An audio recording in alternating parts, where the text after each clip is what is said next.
Buenas noches. Retomando el tema aquí del licenciado, hablando de la constitucionalidad del IETU, me pareció extraordinario un comentario que hicieron ahorita en la exposición de que esto se trata de un impuesto avasallador, ¿no? Yo así lo pudiera definir también, pero en el artículo 2, cuando se define la base y hablan de una serie de conceptos, se dicen que intereses normales, penas convencionales, y acaban la frase o cualquier otro concepto. Esto de cualquier otro concepto, hay un antecedente del 166 de renta de los otros ingresos, ¿no? No podríamos atacar, hablando del avasallamiento de este impuesto, que todo lo que quiera la autoridad va a ser considerado este ingreso. Entonces, ¿qué planeación, a los que nos dedicamos a la planeación, o qué rango tenemos para, si la autoridad fiscal me va a decir que todo es considerado ingreso, pues qué rango de operación vamos a tener, ¿no? Es un comentario. Entonces, me gustaría saber si pudiéramos aplicar los mismos argumentos de conceptos de violación que se aplicaron en el 166. Su antecedente fue el 132, derogado en el 2001, y aquí claramente quieren manifestar esto del 166 de renta, ¿no? No sé qué opinan. Bueno, también ahí hay un tema de interpretación. Claro que cuando dice que va a conformar la base, pues tiene que haber ciertos presupuestos, que son los del artículo 1. Tiene que haber un ingreso. Entonces es cualquier otro ingreso, no cualquier otro que no sea. 2, tiene que derivar, o sea, tiene que ser un ingreso que es llamado calificado, porque tiene que derivar de esas actividades.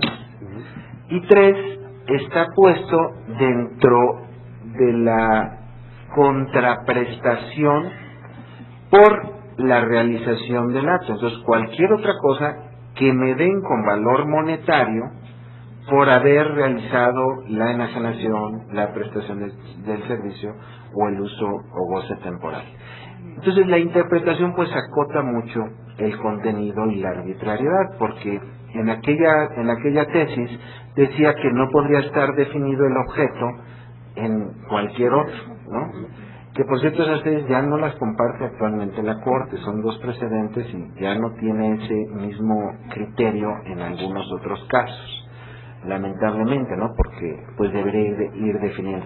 Pero su último criterio se basa en esto, en decir, bueno, no pueden existir otros que no sean ingresos, y no pueden estar grabados aquellos que no sean ingresos calificados.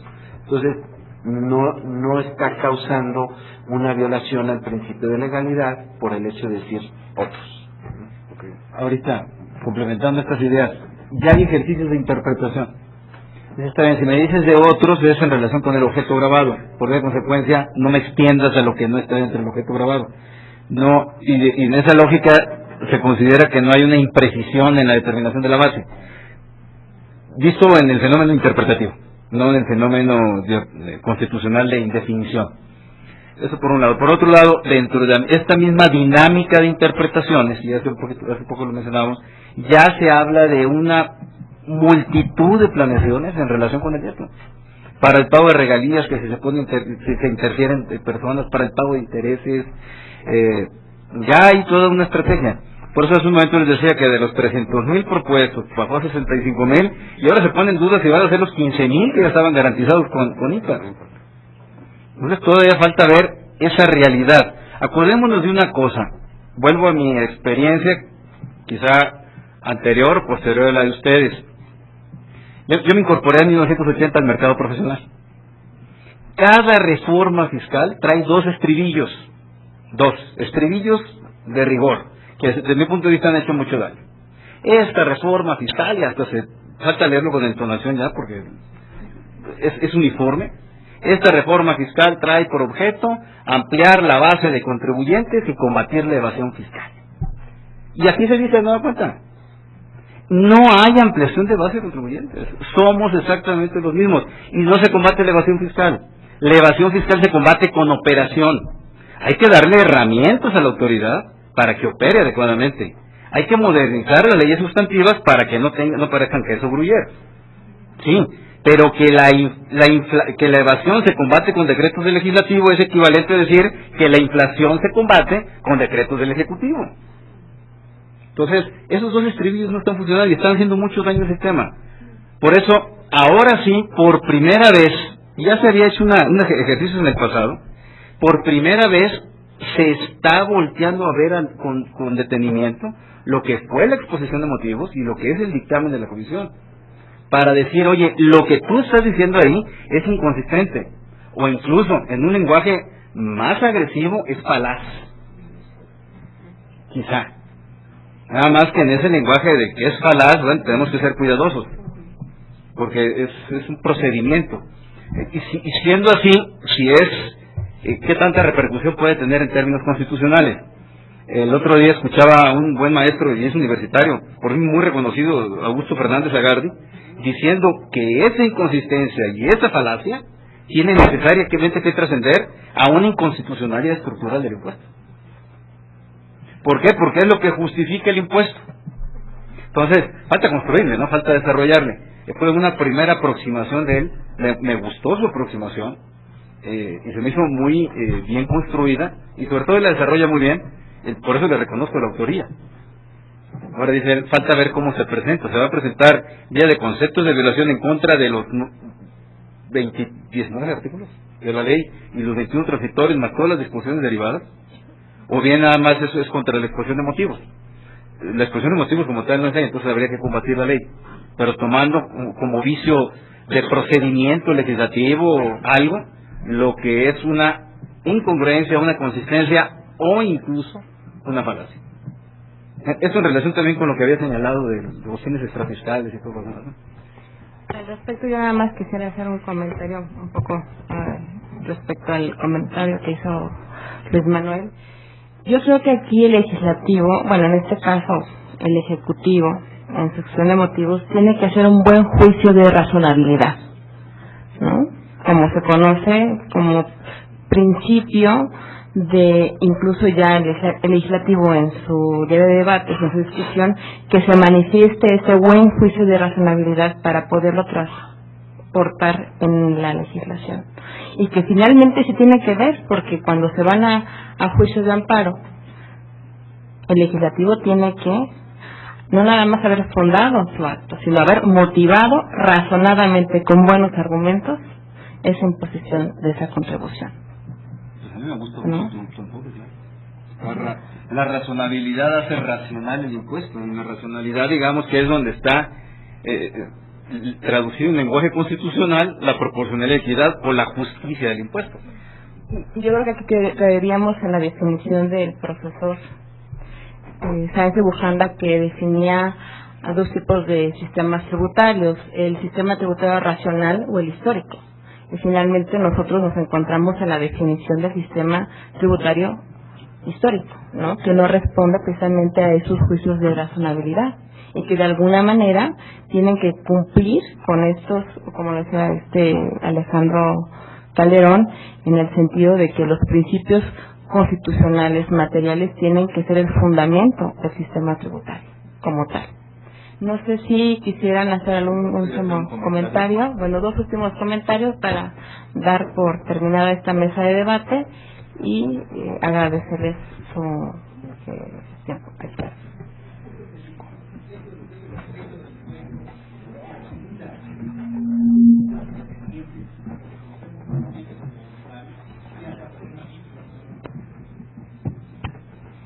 En el caso de personas morales no, porque nunca se asimila salarios. Lo que establece la ley es que no serán deducibles aquellos ingresos que caigan dentro del artículo 110 de la ley del impuesto sobre la renta, es decir, los salarios propiamente dichos y los asimilados ahí previstos, sea porque opten, alguien de honorarios que opta porque se le asemejen a salarios, serían entonces no deducibles. Pero en el caso supuesto de persona moral que tributa en títulos de fondo, que No, remite a no, títulos de fondo, no. como persona moral. Ese gasto, o sea, ese pago de servicios que le hacen a un despacho de contadores, ese sí es deducible. Y es deducible, pero también es sujeto el ingreso que estoy obteniendo como despacho. Por supuesto. Sí. Sí, es que en la ley del IVA se considera como... Como La ley del IVA prestación viene servicios. un concepto específico, servicios personales independientes, y no viene como servicios independientes. trae una adicional ahí. Personales independientes, no servicios independientes. Sí. Lo personal, lo que pasa es que hay que recordar que aquí nos remite a las definiciones de IVA. Y efectivamente, no es en IVA cuando tiene la personal, cuando no tiene el carácter empresarial, ¿verdad? Sí, por eso sí hay tema de discusión, sí. Bueno, a mí me parece que la reflexión que hizo el maestro Fernández Segardi sin duda es interesante para efectos de valorar la concepcionalidad de la contribución. Sin embargo, no debemos dejar pasar por alto los criterios de la Corte. Los conceptos de capacidad contributiva, de proporcionalidad y de equidad son conceptos subjetivos. No es un concepto literalmente definido. Es más, nosotros como litigantes nos enfrentamos a que la Corte cambia muchas veces o aplica el concepto de capacidad y de proporcionalidad a su gusto. Bueno, pero eso no es aquí en México, ¿eh? No, ¿verdad? Aquí no pasa, ¿verdad? Aquí no pasa. La Corte ha definido, por ejemplo, que es más proporcional, lo que decía el licenciado Pérez de Hacha, que es más proporcional pagar en función de una tarifa y no de una tasa. Con lo cual, en principio, estaremos hablando de que posiblemente el IETU sería inconstitucional al tener una tasa. Sin embargo, sabemos de antemano que la Corte no va a prosperar ese agravio, ¿verdad? Entonces, estamos sin duda frente a lo que posiblemente serían los pronunciamientos de la Corte en la medida en los amparos que se pronuncian. Y yo siempre he afirmado que no todos los pronunciamientos de la Corte necesariamente están apegados a la Constitución. Tenemos una interpretación, por ejemplo, cuando nos dice que las multas mínimas no se deben de fundamentar y motivar, más bien de motivar. ¿Por qué? Porque el artículo 16 de la Constitución no nos establece ninguna excepción. Todo acto de autoridad se debe de motivar invariablemente, pero la Corte dice que no, que porque no se puede imponer una multa menor que no es necesario. Entonces, no siempre todos los pronunciamientos de la Corte no necesariamente están apegados a la Constitución. Ahora bien, también debemos de tomar en consideración que los pronunciamientos de la Corte también van en función a la recaudación, el impacto que puede llegar a tener una decisión que ellos tomen. Por ejemplo, el costo de ventas, sin duda es un tema de inconstitucionalidad, es inconstitucional. Sin embargo, la Corte, si lo declaraba inconstitucional, se cae la recaudación. Entonces, no necesariamente los pronunciamientos de la Corte están apegados a la legalidad, sino que también ellos, en su valoración, toman en cuenta el aspecto económico. Y para concluir mi participación, yo sí considero que hay elementos de inconstitucionalidad.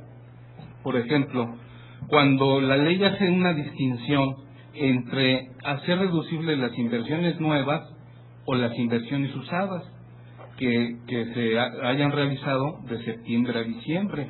Hay una inequidad en mi apreciación, desde luego falta lo que diga la Corte, ¿verdad? Pues tampoco somos ministros, ¿verdad?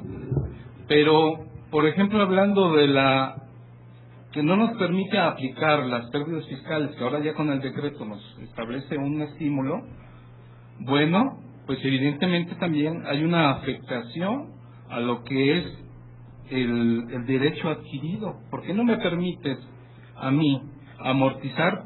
Para el ISR sí me lo permites, pero para el IETU no me permites aplicar la amortización de las pérdidas fiscales. ¿Y por qué me vas a dar un estímulo que va a ser paulatinamente en 10 años, ¿no? Por ejemplo. Y también sería el tema, por ejemplo, de las escuelas. En las escuelas hay un trato inequitativo, ¿no? Frente a aquellas que sí tienen la autorización para recibir donativos deducibles frente a las que no lo tienen. hay una clara distinción, hay una clara inequidad en ambos tipos de contribuyentes. Yo, por ejemplo, hay dos escuelas que capacitan en inglés, que tienen a lo mejor un reconocimiento oficial, pero como una sí tiene la autorización para hacer deducibles, donativos deducibles, como la otra no tiene la autorización, pues entonces va a pagar el IETU la otra escuela.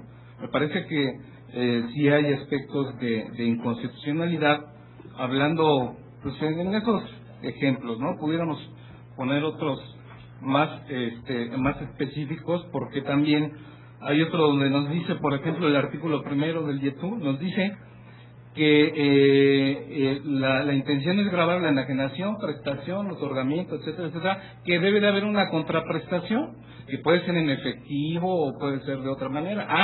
Pero más adelante nos dice, cuando no exista contraprestación, se aplicarán los valores de los bienes o servicios enajenados o proporcionados. Quiere decir que está grabando, por ejemplo, una enajenación aún a pesar de que no exista una contraprestación. Hay una ambigüedad en la ley, porque si bien es cierto que nos dice que debe existir un cobro en efectivo o a lo mejor una contraprestación, pero en este párrafo en particular sí se presta también a mucha duda, ¿de acuerdo? Le agradezco la atención a la doctora y felicito al instituto por este foro que me parece por demás interesante. Sí, gracias, señor amable.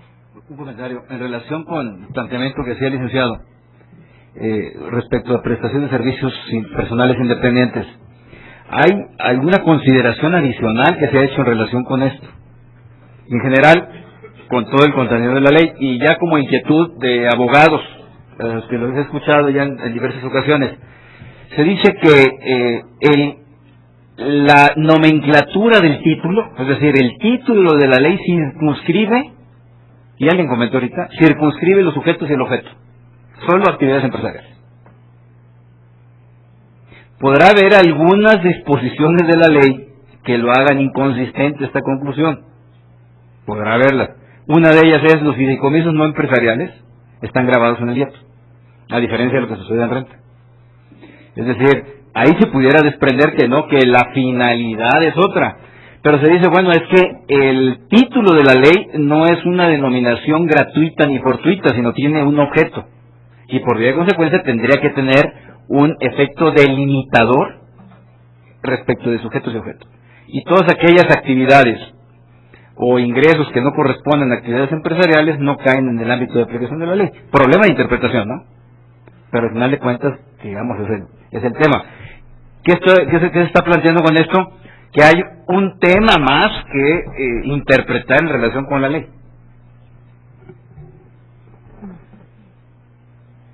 Bueno, pues les agradezco la asistencia tanto a los ponentes como a los aquí presentes que participaron en la mesa de debate, que incluso hacen pues más viva ese tipo de discusiones y que nos permiten seguir haciendo nuestra labor académica. Que tengan muy buenas tardes y les doy las gracias en nombre del director del Instituto de Investigaciones Jurídicas.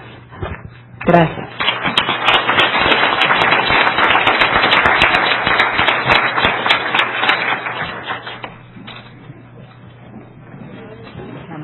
Mira, pues al final no llegó, pero si no, salió a las 9 de la noche.